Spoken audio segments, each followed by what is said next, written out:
डांबराच्या किमतीत मोठी वाढ झाल्यानं रस्ते बांधकामाच्या खर्चाचा डोंगर उभा राहिलाय.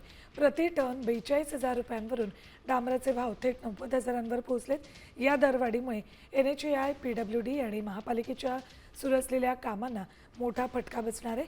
वाढत्या खर्चामुळे कंत्राटदार आर्थिक अडचणीत सापडले असून अनेक विकास कामं रखडण्याची भीती निर्माण झाली आहे. रस्ते प्रकल्पांचं बजेट कोलमडल्यानं यंत्रणांसमोर मोठं आव्हान उभं राहिले.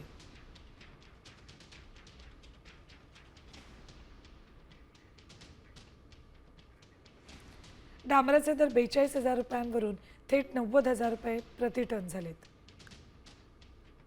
NHAI, PWD आणि महापालिकांच्या रस्ते प्रकल्पांची गती आता मंदावणार आहे.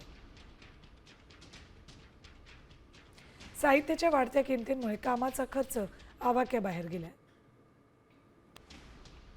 रस्ते विकास प्रकल्पांच्या खर्चात दुपटीनं वाढ होण्याची शक्यता आहे.